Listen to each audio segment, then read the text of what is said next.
Dans cette seconde partie du cours sur la génétique des populations, on va parler des facteurs affectant l'équilibre génétique. Donc, des facteurs qui vont provoquer un changement une variation de la fréquence génique dans une population. Donc, comme vous le savez, dans la nature, les populations ne sont jamais génétiquement closes.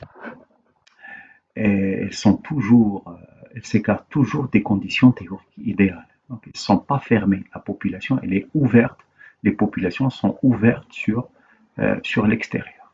Donc, ils subissent l'apport de nouveaux allèles, soit par mutation, soit par migration, soit par sélection.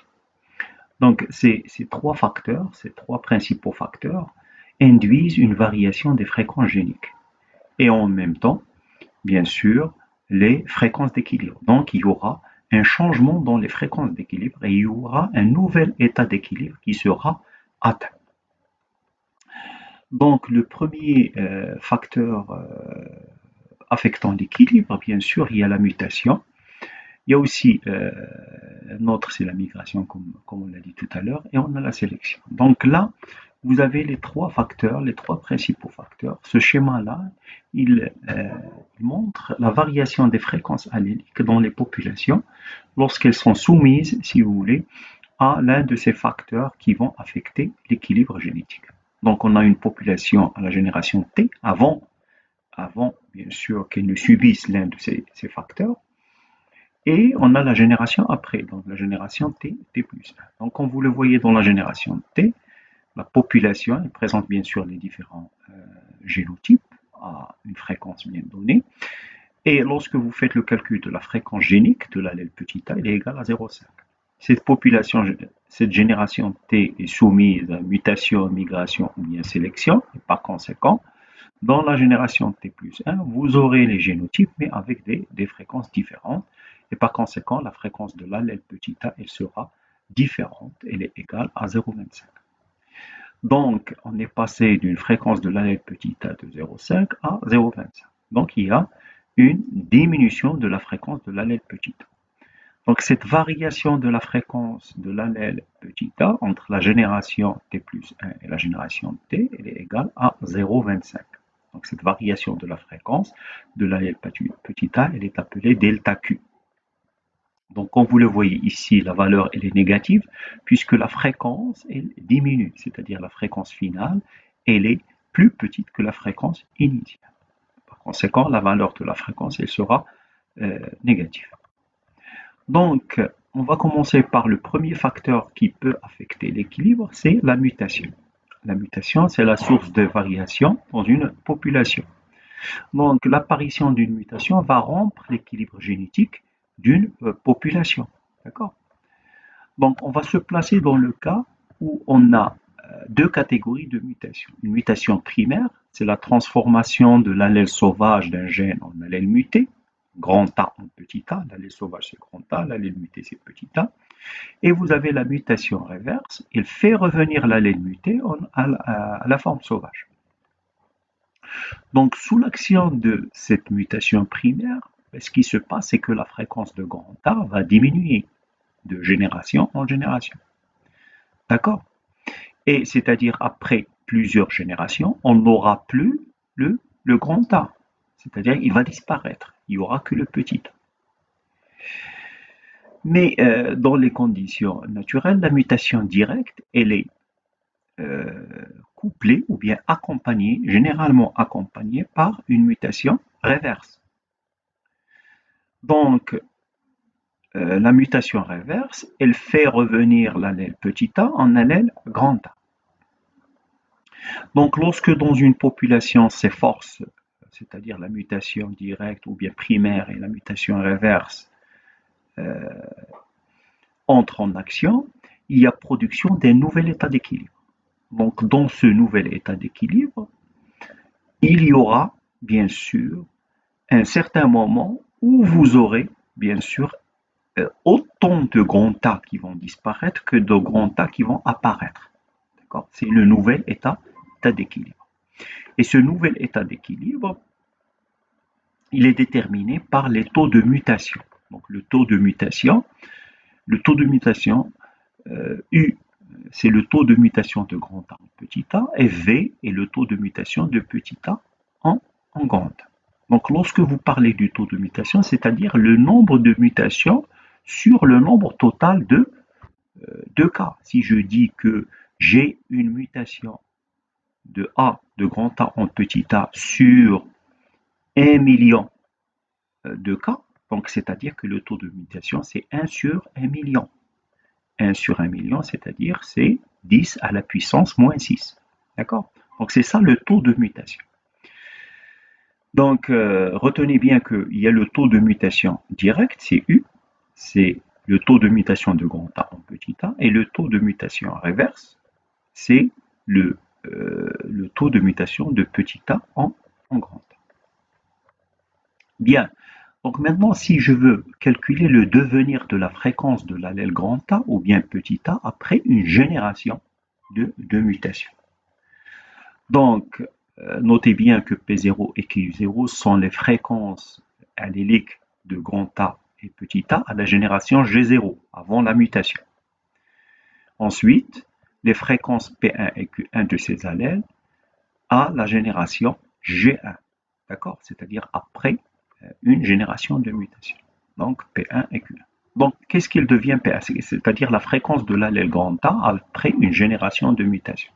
C'est égal à P0, c'est-à-dire la fréquence de l'allèle grand A avant mutation, moins tout ce qu'on a perdu en grand A. C'est-à-dire, vous vous rappelez que dans la mutation directe, vous avez, ou bien primaire, vous avez les grands A qui vont disparaître pour donner des petits A. Donc, après une génération de mutation primaire, on va retrancher à la fréquence de l'allèle grand A initial, c'est-à-dire P0, tout ce qui s'est transformé de grand A en petit a. D'accord? Et ce qui se transforme de grand A en petit a est là une relation avec le taux de mutation U. Le, le nombre des allèles qui se sont transformés de grand A en petit a est égal à combien? Égal au taux de mutation U fois la fréquence initiale, P0. Donc c'est U P0. Donc U P0. Donc on va retrancher tous les allèles qui se sont transformés de grand A en petit a et on va ajouter tous les allèles qui se sont transformés de petit a en grand A, c'est-à-dire ce qu'on a gagné en grand A. Et ce qu'on a gagné en grand A a une relation avec le taux de mutation reverse. D'accord? Donc ça, V. Donc tout ce qu'on a gagné en grand A, c'est tout ce qui s'est transformé de petit a en grand A. Et donc, et par conséquent, ça sera V fois la fréquence de l'allèle petit a initial, c'est-à-dire VQ0. Donc, plus VQ0. Je résume, la fréquence de l'allèle grand A après une génération de mutation, c'est la fréquence initiale de l'allèle grand A, moins tout ce qui s'est transformé de grand A petit a, c'est UP0, plus tout ce qui s'est transformé de petit a en grand A, c'est VQ0. Et la même chose pour la fréquence de l'allèle petit a, Q1, après une génération de mutation, c'est la fréquence de l'allèle petit a initial moins tout ce qu'on a perdu comme petit a, donc ce qui s'est transformé de petit a en grand A, c'est VQ0, plus tout ce qu'on a gagné en petit a, donc c'est-à-dire ce qui s'est transformé de grand A à petit a, c'est UP0. Voilà. Donc ce sont les nouvelles fréquences des allèles grand A et petit a après une génération de mutation. Donc si je veux calculer la fréquence de cette variation, la fréquence de cette variation génétique, donc la variation génétique, c'est quoi en fin de compte? C'est delta P. Delta P, c'est P1 moins P0. Et delta Q, c'est Q1 moins Q0. Donc delta P sera égal à VQ0 moins UP0. VQ0 moins UP0. et delta Q sera égal à UP0 moins VQ0. Voilà. Donc ça, la variation de la fréquence, ça correspond à la variation de la fréquence après une génération de mutations. Donc, sachant qu'il se produit des mutations réverses, la population ne deviendra jamais homozygote, c'est-à-dire vous n'allez jamais retrouver que grand A dans la population, que l'allèle grand A ou bien que l'allèle grand A. Il y a toujours un nouvel état d'équilibre qui se rétablit. Et cet nouvel état d'équilibre, qu'on appelle le point d'équilibre, il est réalisé lorsque le nombre de mutations de grand A en petit a sera égal au nombre de mutations de petit a en grand A. Donc, lorsqu'on a cet équilibre, donc on a le delta P et la variation de la fréquence de l'allèle grand A, elle est nulle. D'accord? Puisqu'on a autant de grand A après une génération et la suivante, la fréquence de l'allèle va rester la même, c'est-à-dire donc après mutation primaire et mutation réverse, bien sûr, à un certain moment, à une génération bien déterminée, on va atteindre un point d'équilibre. Donc le point d'équilibre, c'est lorsque le nombre de mutations de A, de grand A, petit a, sera égal au nombre de mutations de petit a en grand A. Donc à ce moment-là, on a un nouvel état d'équilibre ou bien un nouveau point d'équilibre. Donc dans ce cas-là, c'est-à-dire que la variation de la fréquence de l'allèle grand A devient nulle. Le delta P devient égal à 0 à ce moment-là, au nouveau point d'équilibre. Le delta P égale à 0, c'est-à-dire VQ0 moins UP0 égale à 0. Et par conséquent, vous allez trouver bien sûr que QE, donc quand vous le remarquez ici, on change Q0 par QE parce qu'on est au nouvel état d'équilibre, c'est-à-dire à un point d'équilibre, une génération bien déterminée, la variation de la fréquence est nulle, et cette fréquence-là, qui, euh, qui, ne va, qui ne va pas changer, va être désignée par QE pour la fréquence de l'allèle grand A à l'équilibre, pour la fréquence de l'allèle petit a à l'équilibre, et par PE pour la fréquence de l'allèle grand A à l'équilibre. Donc ici, en développant VQE égale à UPE, vous allez trouver que QE, c'est-à-dire la fréquence de l'allèle petit a à l'équilibre, sera égale à, au taux de mutation primaire sur la somme des taux de mutation primaire et réverse. Donc quand vous le remarquez ici, la fréquence de l'allèle petit petit a ne dépend plus des fréquences, mais il dépend des taux de mutation. Le taux de mutation. QE égale à U sur V plus U. La même chose pour PE, la fréquence de l'allèle grand A à l'équilibre ne dépend que des taux de mutation, c'est V sur V plus U.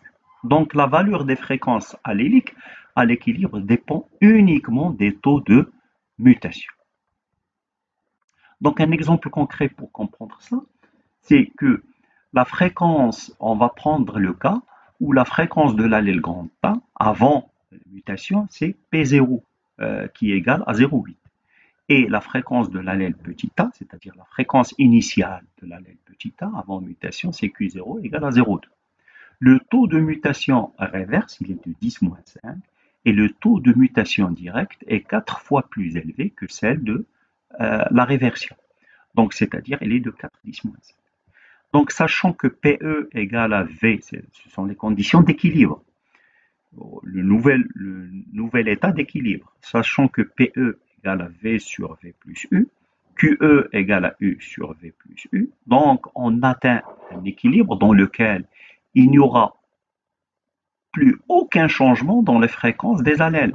Et si vous remplacez V et U par leur valeur, vous allez obtenir PE égale à 0,2 et QE égale à 0,8.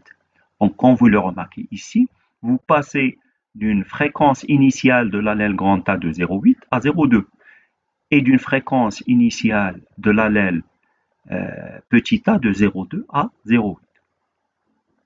Donc, les valeurs des fréquences PE et QE, ils sont très différentes des valeurs initiales.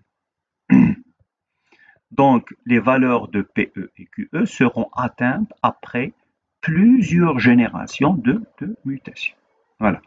Donc, c'est-à-dire que en une seule génération, ce qui se passe en une seule génération, en fin de compte, c'est que, bon, si je veux calculer ce qui se passe en une seule génération, donc je calcule d'abord le delta P, la variation de la fréquence de l'allèle en une seule génération, qui est égale à VQ0 moins UP0, en remplaçant bien sûr les fréquences, les fréquences Q0 et P0 par leur valeur 0,2, 0,8, V et U par les taux de mutation par leur valeur, 10-5, 4, 10-5, vous allez trouver que la variation de la fréquence de l'allèle en une seule génération, elle est de moins 3 fois 10 moins 5.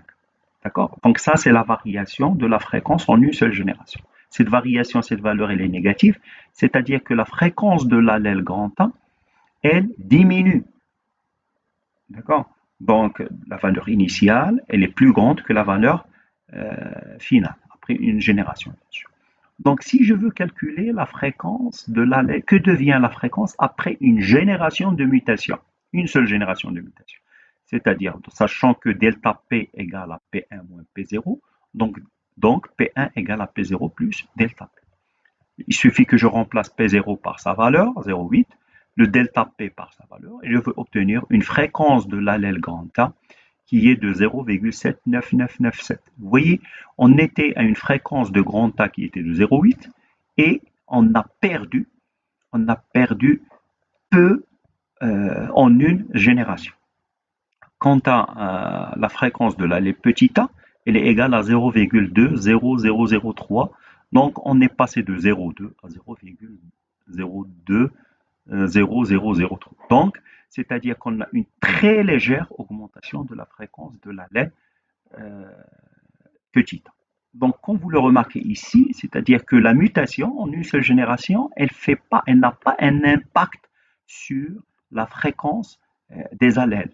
D'accord? L'impact on l'a lorsqu'on compare les fréquences après plusieurs générations de mutations. Donc, pas en une seule génération. En fin de compte, en une seule génération, on ne voit rien du tout. Il faut attendre des centaines de générations pour, euh, pour, euh, pour sentir, si vous voulez, l'impact de la mutation.